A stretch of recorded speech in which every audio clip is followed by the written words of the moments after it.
नमस्कार मित्रों, आप सभी का स्वागत है आपके YouTube channel GR study up में। दोस्तों, हमारी पिछली कक्षा है जिसमें उत्तर वैदिक काल चल रहा था। आज उसी क्रम में हम आगे बढ़ेंगे जिसमें उत्तर वैदिक काल की आर्थिक स्थिति पर वर्णन करेंगे। दोस्तों, आपको कुछ चीजें पहले बता रहा हूँ कि जो हमने पहले पढ़ा था उत्तर वैदिक काल की सामाजिक व्यवस्था है। सामाजिक व्यवस्था में क्या होता कि जो समाज था वो 4 वर्णों में विभक्त था। कौन कौन से? ब्राह्मण, क्षत्रिय, वैश्य और शूद्र। ब्राह्मण, क्षत्रिय और वैश्य और शूद्र 4 भागों में विभक्त था। जो कर चुकाता था वो सिर्फ और सिर्फ वैश्य था, और जो राजस्व मिलता था या जो भी कर मिलता था उसके ऊपर निर्भर कौन थे? ब्राह्मण और क्षत्रिय। शूद्र कर नहीं चुकाते थे, शूद्रों का उपनयन संस्कार नहीं होता था। इसके साथ साथ स्त्रियों का भी उपनयन संस्कार नहीं होता था। तथा साथ ही साथ उत्तर वैदिक काल में जो महिलाओं की स्थिति में बहुत ज्यादा गिरावट आई है।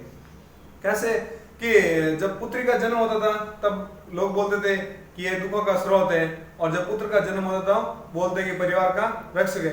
इस प्रकार से जब अच्छी अच्छी बातें होती है वैदिक काल में, वो होती है हमारे पूर्व वैदिक काल में, क्योंकि वहां पर स्त्रियों की स्थिति अच्छी थी, समाज में उसका वर्चस्व था, सभा समिति में वो भाग लेती थी, उनका उपनयन संस्कार होता। हाँ, उत्तर वैदिक काल में स्त्रियों को शिक्षा का अधिकार था, लेकिन जितना सम्मान उनको पूर्व वैदिक काल में मिलता है उतना उत्तर वैदिक काल में नहीं मिलता है। अब आता है, हम बात करेंगे आज आर्थिक स्थिति।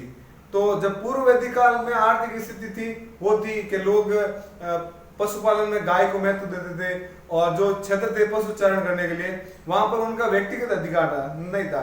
लेकिन धीरे धीरे क्या होता है, उत्तर वैदिक काल में आते थे, यहाँ पर लोगों का अपना व्यक्तिगत अधिकार हो गए हैं, समाज में ब्राह्मणों का वर्चस्व बढ़ जाता है। और उस समय जब पूर्व वैदिक काल में जो समाज था वो 3 भागों में विभक्त था। कौन कौन सा? पुरोहित, क्षत्रिय और सामान्य। लेकिन यहाँ आता है 4 वर्ण व्यवस्था जो आपके ऊपर मैंने चर्चा कर ली है। फिर यहाँ आता है कि जो उत्तर वैदिक काल में 4 आश्रम व्यवस्था आ जाते हैं, जिसमें व्यक्ति के जीवन को 100 वर्ष का आधार मानकर 4 भागों में बांट दिया जाता है। फिर आता है जब ब्राह्मणों का अस्तित्व समाज में बढ़ता है तो उनका उपनयन संस्कार में भी उनके बालिकाओं की अलग अलग आयु निश्चित की गई है। जैसे ब्राह्मण का लड़का 8 वर्ष का होगा तब उसका उपनयन संस्कार होगा, क्षत्रिय का 11 और वैश्य का 12 वर्ष का लड़का होगा तब उनका उपनयन संस्कार किया जाता। क्योंकि ब्राह्मण अपने आप को समाज में इतना मतलब महत्वपूर्ण अभिन्न अंग समझते थे कि हाँ, हम ये सब कुछ है, हमारे यदि हम है तो समाज का अस्तित्व है। तो आज हम बात करेंगे उत्तर वैदिक काल की जो आर्थिक स्थिति है। आप बने रहे हमारे वीडियो के साथ, वीडियो को अंत तक जरूर देखें। बात करते हैं उत्तर वैदिक काल। उत्तर वैदिक काल में आज हम पढ़ेंगे आर्थिक स्थिति। यानी जो पूर्व वैदिक काल की जो आर्थिक स्थिति वो बहुत ही शानदार थी। इसमें क्या आर्थिक स्थिति में क्या आता है? आर्यों का मुख्य व्यवसाय कृषि था। कृषि में लकड़ी का फाल का उल्लेख मिलता है। फाल के आगे वाली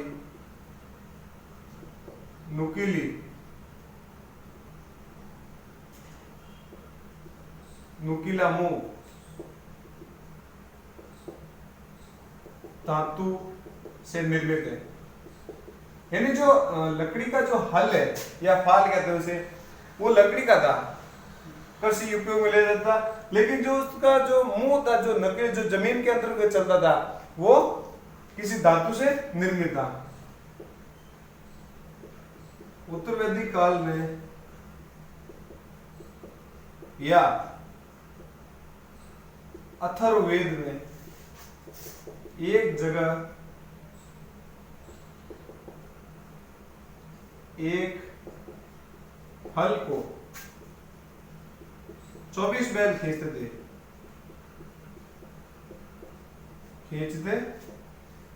यानी उत्तर वैदिक काल जो उत्तर वैदिक काल में जो हमारी यह रचना हुई थी वैदिक सभ्यताओं में, जो तो अर्थव्यवस्था या अथर्ववेद में एक उल्लेख आता है हमारे सामने कि एक हल है, उसको 24 बैल खींचते हैं। तो हम अनुमान लगा सकते हैं कि 24 बैल एक साथ उस हल को खींचते तो वो किसी ना किसी धातु से निर्मित। यदि लकड़ी का हल होता तो वो इतना भारी नहीं होता। लकड़ी का हल आराम से 2 या 6 बैल खींच सकते हैं, लेकिन एक जगह 24 बैल का उल्लेख मिलता है तो वो धातु से परिचित है। पशुपालन कृषि की अर्थव्यवस्था पशुपालन पर निर्भर है। कृषि की अर्थव्यवस्था में पशुपालन मुख्य रूप से था तथा यहाँ पर भिन्न भिन्न बदलाव से नई तकनीकी का प्रयोग किया गया। यानी जैसे पशुपालन में उनका जो मुख्य व्यवसाय था वो कृषि की अर्थव्यवस्था को मजबूत कर दे। यानी जैसे जैसे कृषि में कुछ नया बदलाव आया, उसमें नई तकनीकी खेती करने में, जैसे पहले जो लकड़ी के हल थे उसकी जगह पर अब धातु के हल में हमें उल्लेख मिलता है। तो हमारी जो अर्थव्यवस्था मजबूत होगी, अर्थव्यवस्था में हम कुछ बदलाव करेंगे तो निश्चित रूप से हमें नई नई तकनीकी या जो बदलाव वो हमारे सामने आता है। एक बार आप इसका स्क्रीनशॉट ले लो, फिर आगे बढ़ते हैं।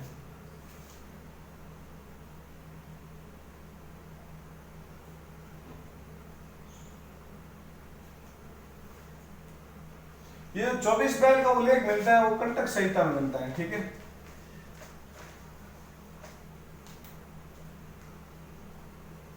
कंटक संहिता में एक जगह 24 बैल खींचते हैं, इसका उल्लेख। तो हम पढ़ रहे हैं आर्थिक स्थिति किसकी, उत्तराधिकारी काल की। आर्य का मुख्य व्यवसाय क्या था, कृषि। लकड़ी काल का प्रयोग किया जाता, लेकिन कहीं कहीं पर धातु के जो नुकीले वहां पर भी इनका उल्लेख मिला है। कंटक संहिता में एक साथ 24 बैलों द्वारा खींचा गया हल का उल्लेख किया गया है। अर्थव्यवस्था में नए नए तकनीकी का उपयोग किया गया है, ठीक है। अब इनका जो मुख्य व्यवसाय है वो क्या है, आर्यों का मुख्य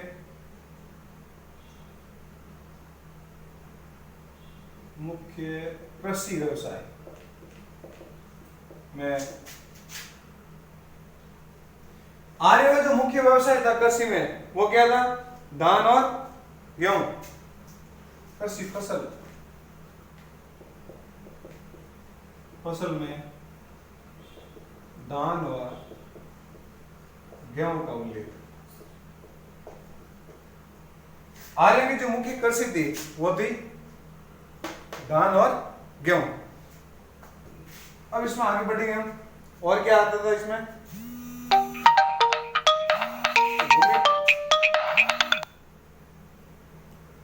भूमि पर व्यक्तिगत अधिकार की भावना उत्पन्न होगी।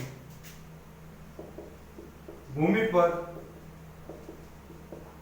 व्यक्तिगत अधिकार की भावना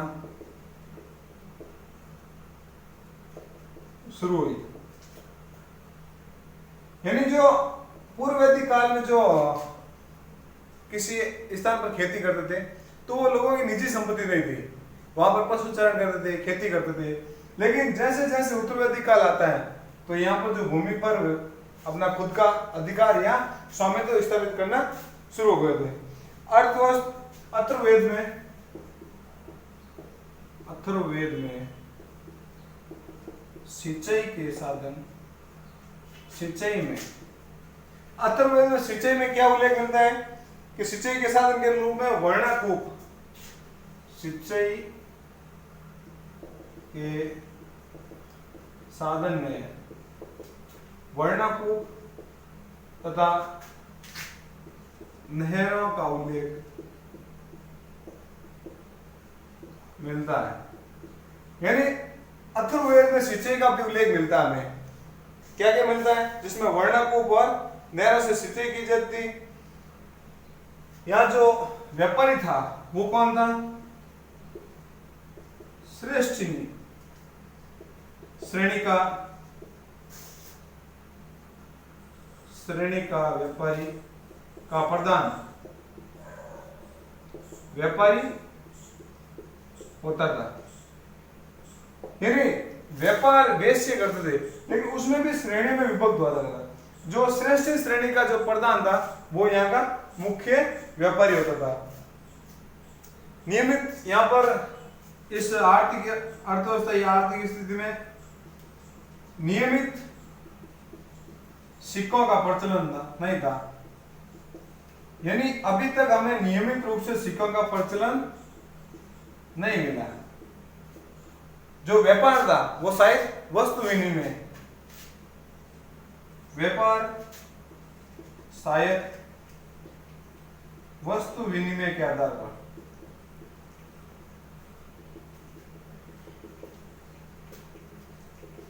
यानी सिक्कों के हमें प्रमाण नहीं मिलते हैं, तो हम ये कह सकते हैं कि जो व्यापार था वो शायद वस्तु विनिमय मैंने आपको पहले बताया था कि वस्तु के बदले वस्तु लेना। ठीक है, फिर आगे बढ़ते हैं। इसमें जो तोल के जो माप के लिए हमें 3-4 शब्द मिलते हैं। निष्क, शतमान, पाद और एक और आता है कृष्ण।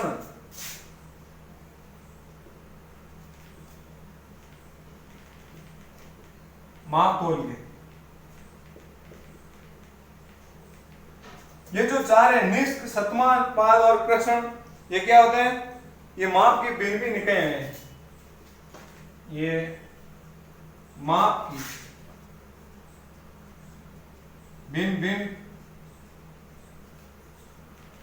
इकाइयां हैं। जैसे वर्तमान में अगर बाट होते हैं, जैसे 100 ग्राम, 500 ग्राम, किलो, 1 किलो, 5 किलो, उसी प्रकार ये जो भिन्न भिन्न इकाइयां हैं, निष्क, शतमान, पाद और कृष्ण, ये भी उस समय की जो माप की अलग अलग श्रेणियां थी। तो हम आर्य का जो मुख्य फसलें वो थी धान और गेहूं। इन्हीं ये 2 चीजों से परिचित है। फिर आता है कि भूमि पर व्यक्ति होते हैं, भूमि पर उनका व्यक्तिगत अधिकार। पूर्व वैदिक काल में उनका व्यक्तिगत अधिकार नहीं था, जो संपत्ति थी वो निजी नहीं थी। लेकिन यहाँ उत्तर वैदिक काल में आता थे, यहाँ की जो संपत्ति है वो अपने अधिकार में शुरू कर दी थी।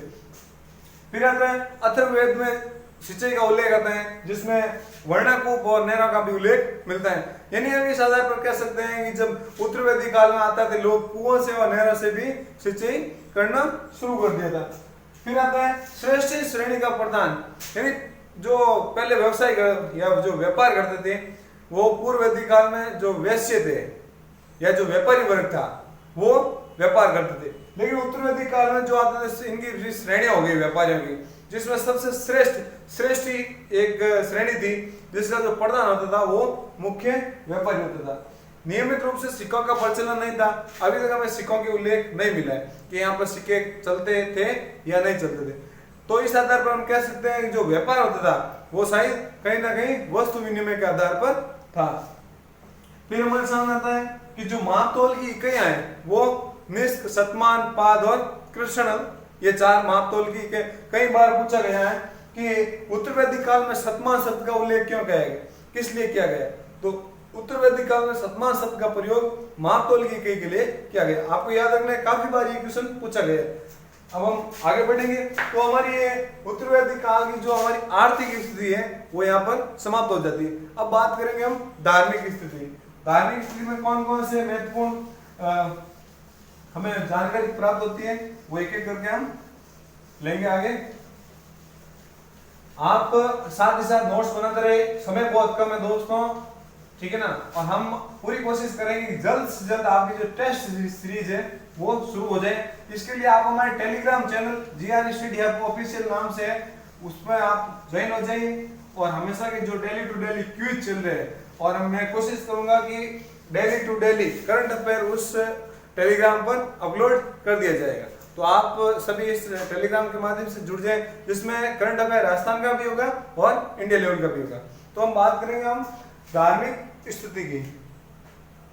और हाँ, एक चीज, आर्थिक स्थिति में यहाँ जो मृतबांड मिले हैं, मैंने कहा ना कि सिंधु घाटी सभ्यता से पतन के बाद हमारी जो वैदिक सभ्यता आती है उसमें क्या परिवर्तन हुआ था कि सिंधु घाटी सभ्यता में लोग तांबे टीन से जान गए थे, लेकिन इतनी मात्रा में वो हमें औजार या शस्त्र या बर्तन हमें नहीं मिले। उस समय काले मृतभांड के बर्तन चल रहे थे, लेकिन धीरे धीरे जैसे मतलब लोहे का इनका आविष्कार हुआ था उसके बाद मृतभांड में चेंज हो बदलाव आ गया। तो उत्तरवैदिक काल के जो मृतभांड है उसमें लाल मृतभांड बहुत ही ज्यादा प्रसिद्ध है। तो इसमें एक लाइन लिख देना आप, लाल मृतभांड इस काल में प्रसिद्ध है। यानी उत्तरवैदिक काल का में जब बर्तन आते हैं वो लाल मृतभांड के प्रसिद्ध थे। अब इसमें हम आगे बढ़ेंगे धार्मिक स्थिति, कि इन लोगों की धार्मिक स्थिति क्या थी। ठीक है,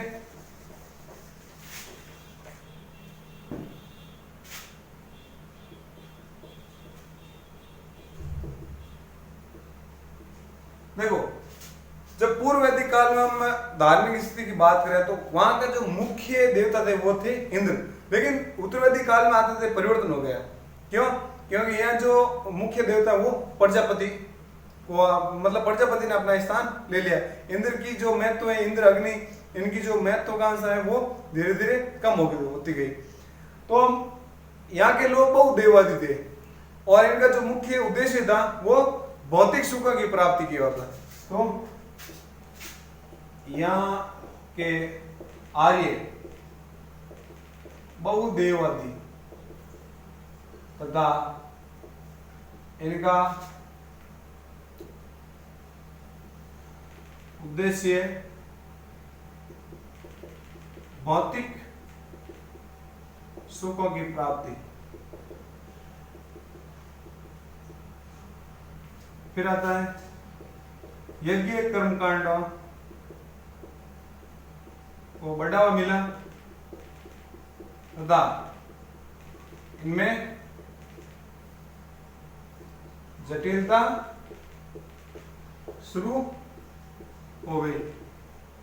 यानी पूर्व वैदिक काल में जब यज्ञ कर्मकांड किए जाते थे या यज्ञ अनुष्ठान किए जाते थे वो पूरे जो पृथ्वी पर विचरण करने वाले मानव जाति और जो उनके पर्यावरण के प्रति शुद्ध करने के लिए तथा उन सभी को सुख की कामना करने के लिए यज्ञ किए जाते।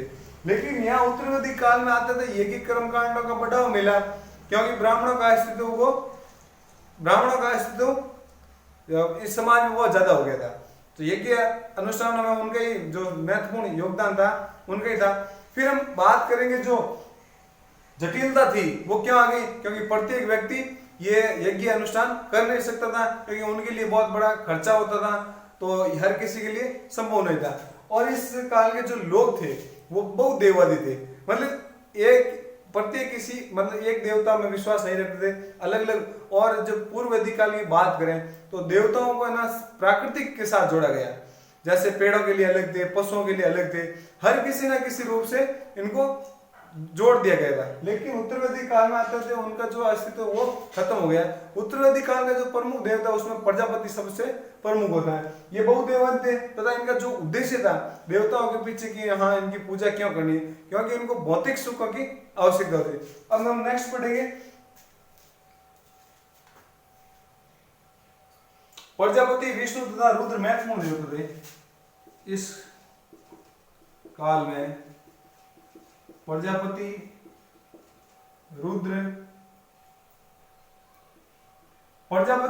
रुद्र व विष्णु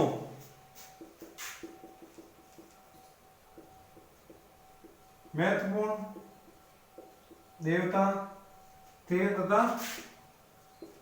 इंद्र, वरुण व अग्नि महत्वहीन हो गए थे।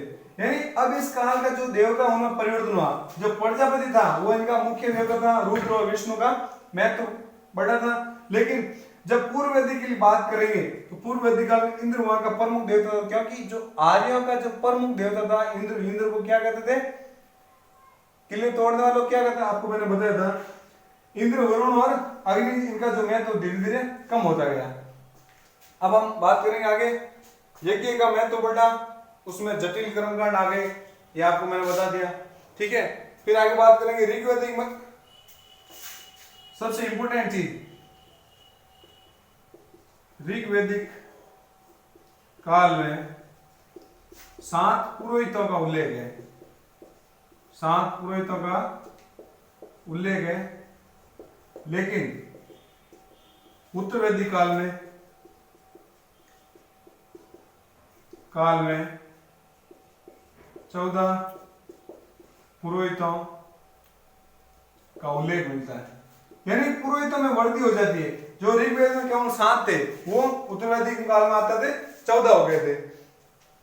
यज्ञों में मंत्रोच्चारण व पशु बलि को महत्व दिया जाता था। यज्ञों में मंत्रोच्चारण व पशु बलि को ज्यादा महत्व दिया जाता था।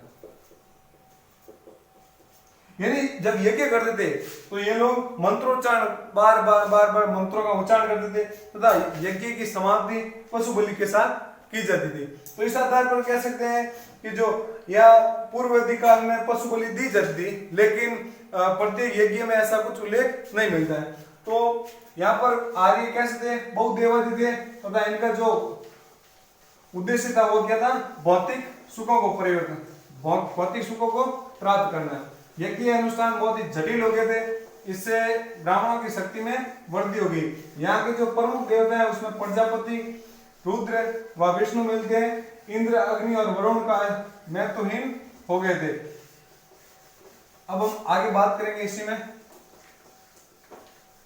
समाज में ब्राह्मणों की प्रतिष्ठा को बढ़ावा मिला है। समाज में ब्राह्मणों की प्रतिष्ठा को बढ़ावा मिला है। यानी आज भी हमारे समाज में कहीं ना कहीं ये कुरीति व्याप्त है कि ब्राह्मण है तो सब कुछ है। क्यों कि सिर्फ जो वेद या पूजा पाठ का काम सिर्फ ब्राह्मण ही कर सकते।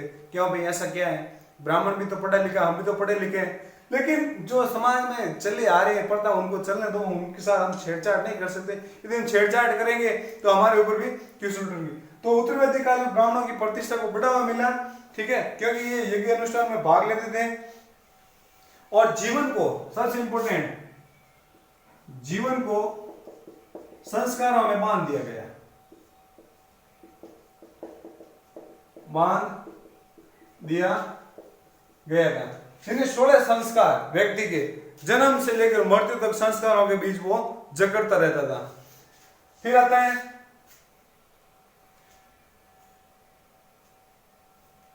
इसमें राजा की शक्ति, राजा की शक्ति को बढ़ाने के लिए राजसूय, अश्वमेध तथा कौन कौन से यज्ञ करते थे, राजसूय, अश्वमेध, राजसूय नहीं, वाजपेयी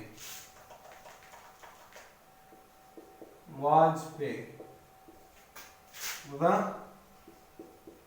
पुरुष पे यज्ञ किए जाते थे। यानी राजा की शक्ति को बढ़ाने के लिए वाजपेयी, अश्वमेध और पुरुष में यज्ञ किए जाते थे। तो इस आधार पर आज की जो हमारी क्लास थी उत्तर वैदिक काल में आर्थिक और धार्मिक स्थिति पूर्ण हुई। कल हम पढ़ेंगे यज्ञ के बारे में और जो वैदिक साहित्य है उन पर हम कल विस्तार पर वर्णन करेंगे। आप बने रहे हमारे इस चैनल GR स्टडी हब के साथ। आपको ये वीडियो पसंद आया तो ज्यादा से ज्यादा इसको शेयर करें, लाइक करें, कमेंट्स करें और हमारे टेलीग्राम GR स्टडी पर जुड़े आप। धन्यवाद। सब्सक्राइबर कीजिए हमारे चैनल को, साथ ही बेल आइकन का बटन दबाएं ताकि आपको हमारे वीडियो सबसे पहले मिले।